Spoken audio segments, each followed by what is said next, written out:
and gentlemen, please join me in welcoming our Senator, our designee of the Democratic Party, Kirsten Gillibrand.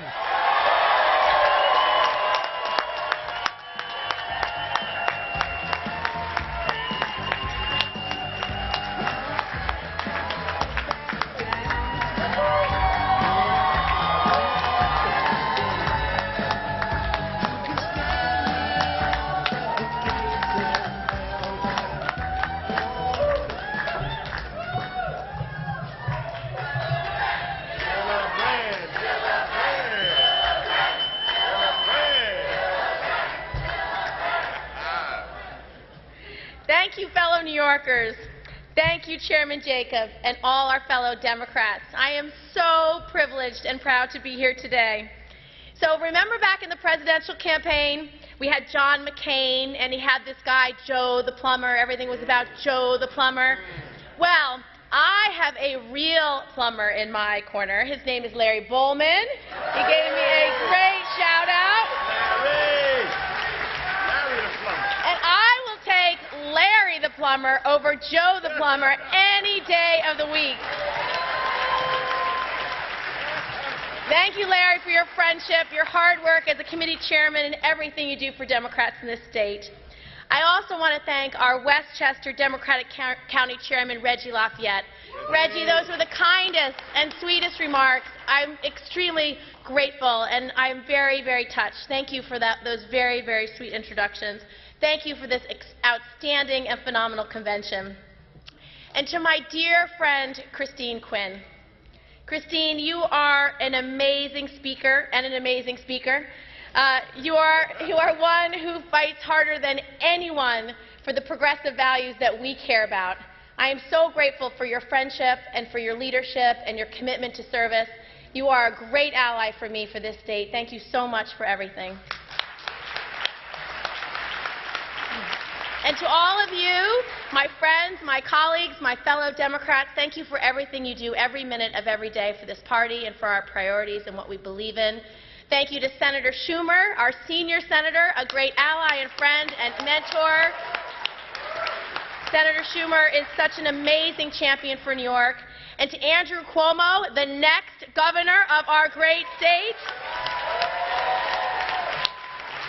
And to every member of this delegation and New Yorkers everywhere, with deepest humility and much gratitude, I accept your nomination for U.S. Senate, and I will pledge to fight every single day for the families of this state.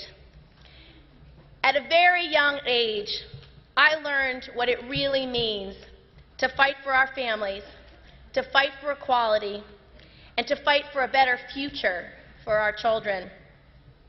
Many of you know her. I've actually heard several stories here today about my grandmother, Polly Noonan. She taught me the importance of fighting for what you believe in.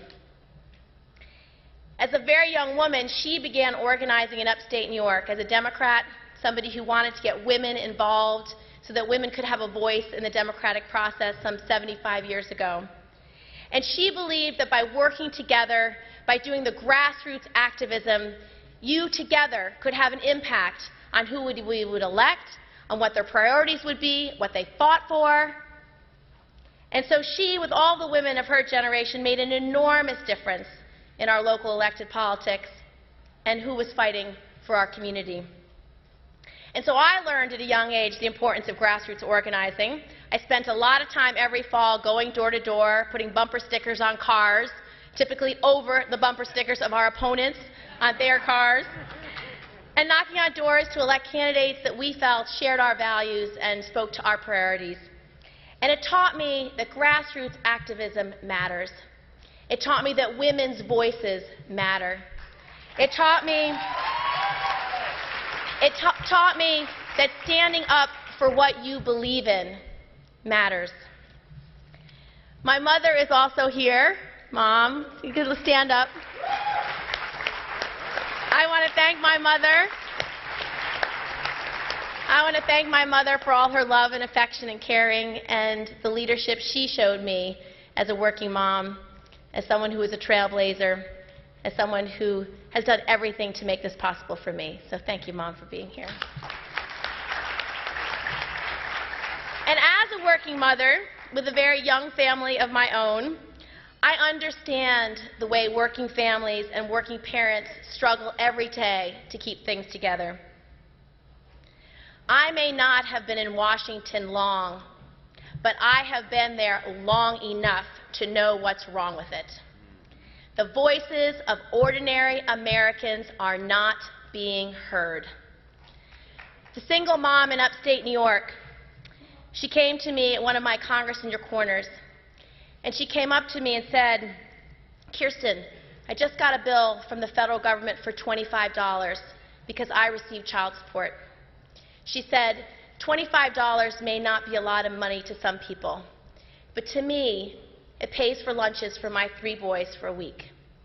So I looked into it, and I found out that, sure enough, in 2005, the Republicans, as part of the balanced budget work they did, cut the deficit by charging single mothers this fee. Whose side are they on? I am all for reducing the debt, but this country should never balance the budget on the back of single mothers.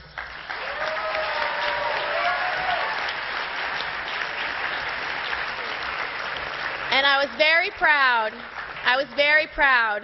that the very first bill that I ever introduced was a bill to make sure that we never do that again.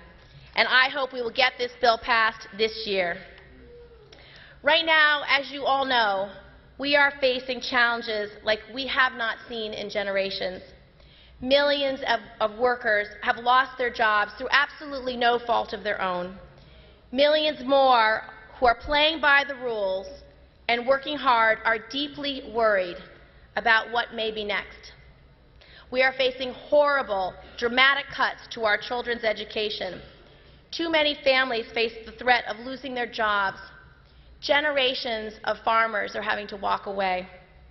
And far too many veterans, those who have put themselves on the line, their lives and everything to support and protect our freedom, they are out of work, barely able to support themselves and their families.